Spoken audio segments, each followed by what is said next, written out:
Assalamualaikum warahmatullahi wabarakatuh. Kami dari kelompok 2 di sini kami akan mempresentasikan tentang pengendalian internal. Dalam bab pengendalian internal mencakup 6 unsur, yaitu yang pertama pengertian pengendalian internal, yang kedua tujuan pengendalian internal, yang ketiga 17 prinsip pengendalian internal. Kemudian yang keempat yaitu ada komponen pengendalian internal yang dimana di dalamnya terdapat unsur lingkungan pengendalian, penilaian resiko, kegiatan pengendalian, informasi dan komunikasi, serta kegiatan pemantauan. Kemudian yang kelima yaitu kendala yang dihadapi pengendalian internal. Kemudian yang keenam yaitu inherent risk, controllable risk, residual risk. Kemudian saya di sini akan menjelaskan tentang pengendalian internal. Maksud dari pengendalian internal yaitu proses yang dilakukan atas amanat dari dewan direksi atau manajemen dalam suatu organisasi yang bertujuan untuk melindungi aset perusahaan serta memastikan kepatuhan pada hukum dan peraturan yang berlaku. Pengendalian internal yang efektif dapat membantu perusahaan dalam mengarahkan kegiatan operasional perusahaan dan mencegah adanya kecurangan dan penyalahgunaan lainnya. Kemudian yang kedua yaitu tujuan pengendalian internal. Pada tujuan tersebut yaitu ada tujuannya yaitu mencapai tujuan perusahaan yang sebelumnya sudah ditetapkan. Yang kedua yaitu menghasilkan laporan keuangan perusahaan yang dapat dipercaya. Kemudian yang ketiga memastikan kegiatan perusahaan sejalan dengan hukum dan peraturan yang berlaku. Yang keempat yaitu mencegah kerugian atau pemborosan pengolahan sumber daya perusahaan.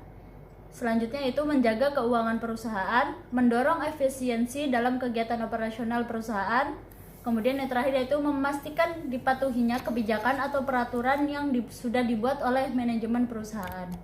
Imra'atul Mufidah NIM 1760141 akan mempresentasikan tentang prinsip-prinsip pengendalian internal.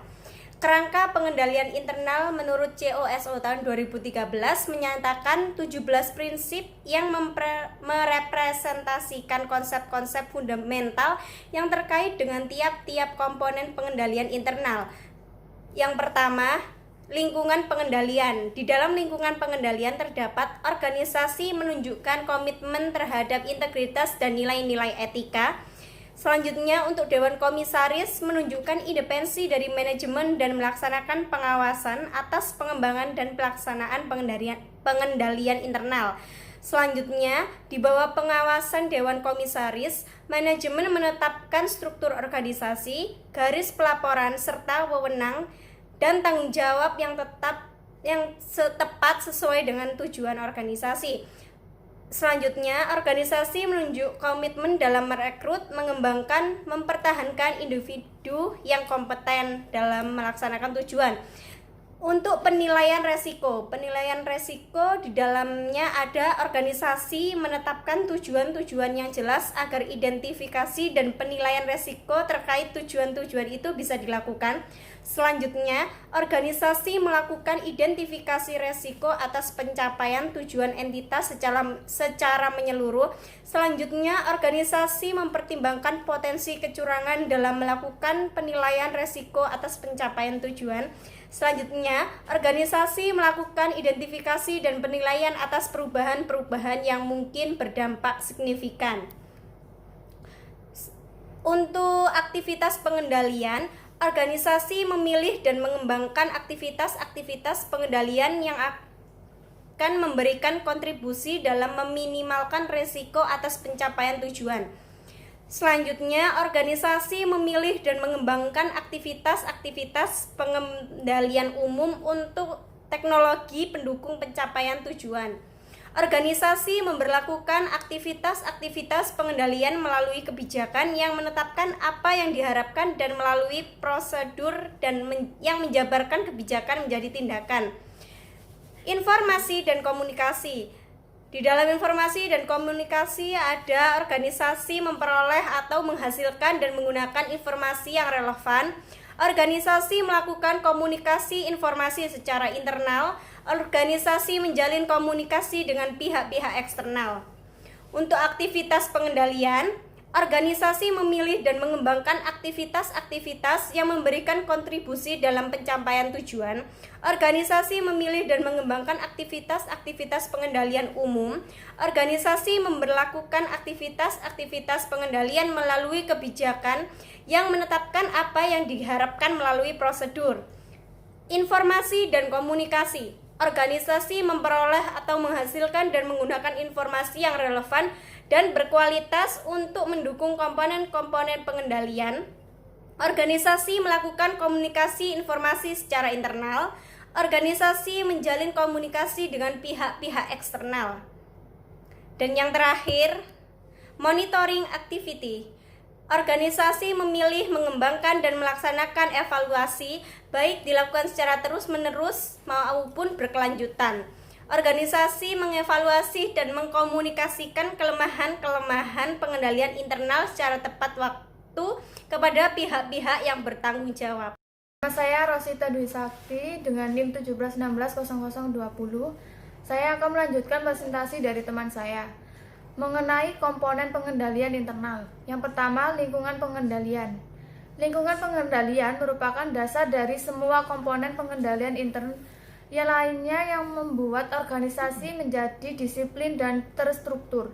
Lingkungan pengendalian mencakup standar, proses, dan struktur yang menjadi landasan terselenggaranya pengendalian internal di dalam organisasi secara menyeluruh. Lingkungan pengendalian tercermin dari suasana dan kesan yang diciptakan Dewan Komisaris dan Manajemen Puncak mengenai pentingnya pengendalian internal dan standar perilaku yang diharapkan. Yang kedua, penilaian risiko. Penilaian risiko adalah identifikasi, analisis, dan pengelolaan risiko suatu organisasi. Suatu risiko yang telah diidentifikasi dapat dianalisis sehingga dapat diperkirakan tindakan yang dapat meminimalisirnya. COSO merupakan definisi risiko sebagai kemungkinan terjadinya suatu kejadian yang akan berdampak merugikan bagi pencapaian tujuan.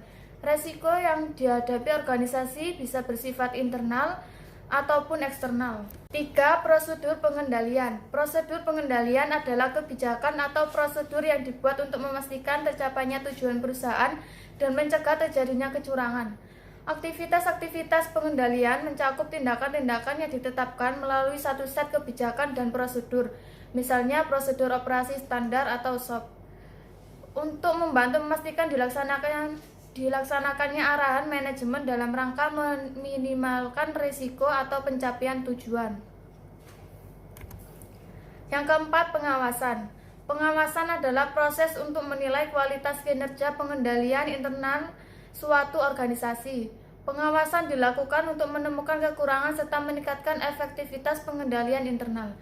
Pemantauan mencakup evaluasi berkelanjutan, evaluasi terpisah, atau kombinasi dari keduanya yang dimaksudkan untuk memastikan tiap-tiap komponen pengendalian internal ada dan berfungsi sebagaimana mestinya. Yang kelima, informasi dan komunikasi.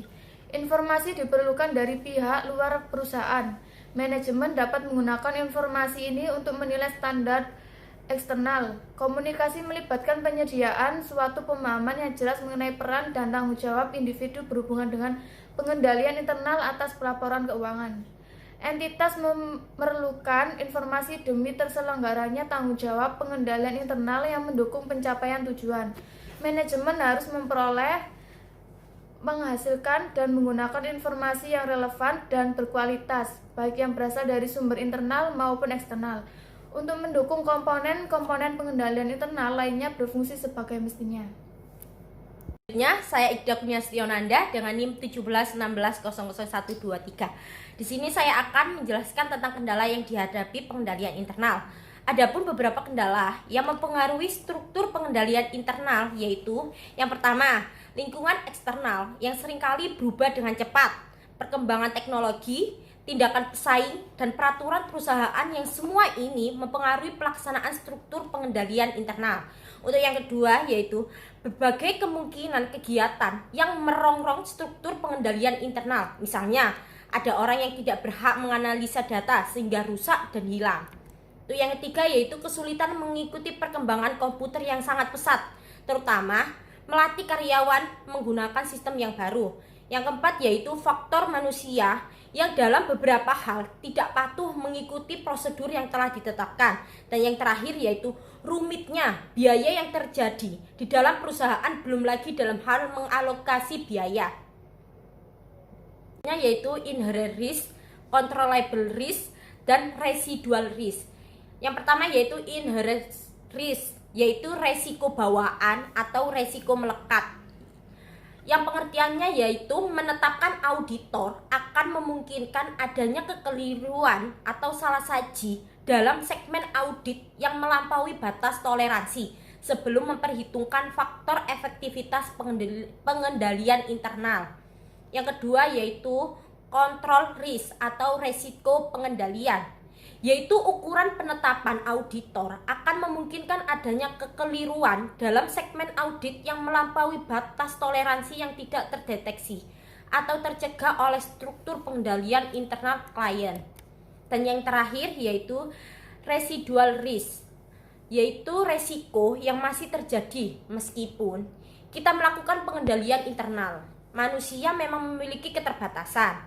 Meskipun sudah melakukan yang terbaik, pasti memiliki kemungkinan adanya kekurangan. Tetapi, tentu saja residual risk ini jauh lebih kecil dibandingkan dengan inherent risk. Sekian presentasi dari kelompok 2, kurang lebihnya. Terima kasih. Wassalamualaikum warahmatullahi wabarakatuh.